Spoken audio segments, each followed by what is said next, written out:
Crear arte tan monumental que no puedes verlo, tan preciso que su perfección solo se revela desde el cielo, un lienzo inmenso para ojos invisibles. ¿Quién construyó estas líneas masivas, estos dibujos que se extienden por kilómetros sin un solo error discernible, para una audiencia que, aparentemente, no era humana?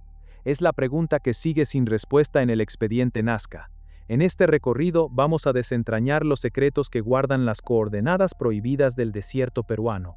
Nos sumergiremos en su inmenso tamaño y la perfección de sus trazados. Analizaremos las extrañas teorías sobre a quién iba dirigido este arte gigante, y nos atreveremos a preguntar si estas líneas esconden un mensaje de advertencia o una petición desesperada al cosmos. Prepárate, porque lo que estás a punto de descubrir sobre los geoglifos de Nazca desafía toda explicación conocida. Nos encontramos en la vasta extensión del desierto de Nazca, en Perú, un lugar árido y enigmático que alberga uno de los mayores misterios arqueológicos del planeta. Hablamos de más de 2000 figuras, entre líneas y geoglifos, que fueron grabadas en la superficie del suelo por la antigua cultura Nazca, aproximadamente entre el año 500 a.C. y el año 500 después de Cristo, un periodo de 1000 años de constante y metódica creación. Estas obras no fueron descubiertas hasta la década de 1920, cuando los primeros vuelos comerciales sobre la región revelaron su existencia. Antes de eso, solo eran misteriosos surcos en la tierra para quienes las caminaban. El pionero en su estudio fue el arqueólogo estadounidense Paul Kosok, quien en 1941, al observar la puesta de sol sobre una de las líneas en el solsticio de invierno, se dio cuenta de su posible propósito astronómico. Pero la verdadera guardiana de las líneas de Nazca fue la matemática y geógrafa alemana Maria Reiche. Ella dedicó más de 40 años de su vida, desde 1946, a cartografiar, estudiar y proteger estos diseños. Se la conoció como la Dama de Nazca, y su trabajo fue fundamental para la comprensión inicial de estos misterios. Reiche vivía en una pequeña casa en el desierto, barriendo ella misma las líneas para protegerlas, documentando cada detalle con una paciencia que pocos podrían igualar. Los geoglifos se extienden por un área de aproximadamente 450 kilómetros cuadrados, presentando una variedad asombrosa, desde simples líneas rectas que atraviesan el desierto por decenas de kilómetros, hasta figuras geométricas complejas como triángulos y trapecios. Pero son las figuras zoomorfas las que capturan la imaginación. El colibrí de 97 metros de largo, el mono con sus 9 dedos y su cola espiral, la araña de 46 metros, el cóndor, el pelícano y el lagarto, entre muchas otras. La técnica de creación era relativamente sencilla: retirar la capa superficial de rocas oscuras y oxidadas para exponer la arena más clara que se encuentra debajo. Los bordes se marcaban con piedras, pero aquí es donde la sencillez se vuelve profundamente enigmática. El desierto de Nazca tiene un clima único que ha permitido su conservación. La ausencia de lluvias, el viento que remueve la arena superficial sin erosionar las líneas, y una capa de aire caliente que se forma sobre el suelo oscuro, actuando como un escudo protector. Oficialmente, la mayoría de los investigadores sugieren que las líneas estaban relacionadas con rituales de fertilidad o la búsqueda de agua, o servían como calendarios astronómicos. Pero si eran para sus dioses o rituales, ¿por qué la mayoría de estas figuras carecen de una conexión clara con los fenómenos celestes o las fuentes de agua conocidas? Aquí es donde la realidad se desdibuja y entramos en el corazón de lo inexplicable. Imagina intentar dibujar una línea perfectamente recta que se extienda por 20 kilómetros, sin la ayuda de tecnología moderna. Ahora, imagina hacerlo sin poder ver el punto final, sin una perspectiva aérea. Este es el primer y más perturbador enigma de Nazca, la perspectiva.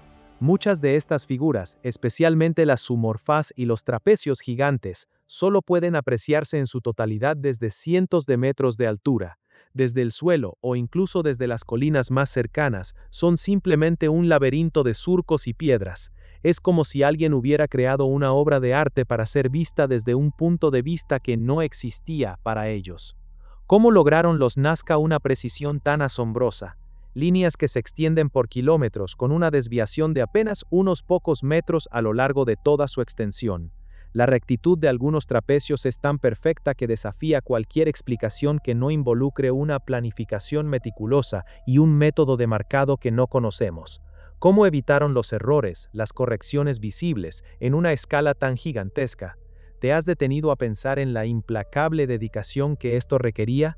La escala de trabajo es equiparable a la construcción de las pirámides, pero en lugar de subir, se trata de grabar sobre una superficie plana, en un entorno hostil. El propósito detrás de la creación de figuras tan complejas como la mano del mono o las plumas del colibrí, que requieren un detalle minucioso, y luego grabarlas en una escala tan vasta que la sutileza se pierde desde la distancia, es simplemente ilógico para una audiencia terrestre. ¿Por qué el esfuerzo? ¿Qué impulsaba a esta civilización a invertir tanto tiempo y recursos en un arte que solo podía ser contemplado desde un ángulo que para ellos era inalcanzable? Este es un expediente realmente abierto, un enigma que sigue perturbando a la comunidad científica internacional. A pesar de décadas de investigación, de la catalogación de la UNESCO como Patrimonio de la Humanidad en 1994 y del trabajo de arqueólogos de renombre como el Dr. Johann Reinhardt o la propia Maria Reiki, ninguna explicación oficial ha logrado desentrañar el propósito último y el método exacto de su creación. La ausencia de hallazgos de herramientas o métodos de levantamiento que expliquen esta precisión aérea simplemente intensifica el misterio. Las teorías sobre las líneas de Nazca son tan variadas como fascinantes, cada una intentando dar sentido a lo que la lógica convencional no puede abarcar. La teoría más conocida, propuesta inicialmente por Maria Reiki, es que los geoglifos funcionaban como un gigantesco calendario astronómico y un observatorio. Ella argumentó que muchas de las líneas se alineaban con los solsticios, los equinoccios y la posición de estrellas importantes. Su exhaustivo trabajo mostró algunas correlaciones, pero la vasta mayoría de las líneas no tienen una conexión obvia con eventos celestes. Esta teoría, aunque romántica, resulta incompleta para explicar la totalidad de los diseños. No resuelve la pregunta de la audiencia aérea ni la precisión sin precedentes. Otra perspectiva importante proviene del Dr. Johann Reinhardt, quien sugirió que las líneas y figuras estaban relacionadas con el culto al agua y la fertilidad. Argumenta que los Nazca, al vivir en un desierto, dependían crucialmente del agua y sus deidades asociadas a ella. Muchas de las figuras zoomorfas son animales asociados con el agua o la lluvia. Sus investigaciones conectaron algunas líneas con fuentes de agua o montañas que traían lluvia. Sin embargo, al igual que la teoría astronómica, esta hipótesis no puede explicar la totalidad de las líneas, ni la necesidad de verlas desde el cielo. Si eran rutas de procesión hacia fuentes de agua o representaciones de la fertilidad, ¿por qué la escala para dioses invisibles? Es un punto ciego que no se puede ignorar. También existe la teoría del Dr. Donald Proulx, quien postula que las líneas eran caminos sagrados utilizados en ceremonias.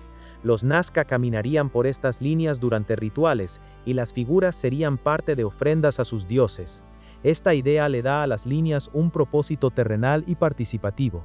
Pero de nuevo, la escala y la visión aérea de las figuras se convierten en un gran obstáculo.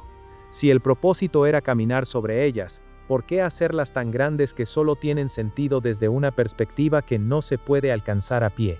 ¿No te parece una contradicción fundamental?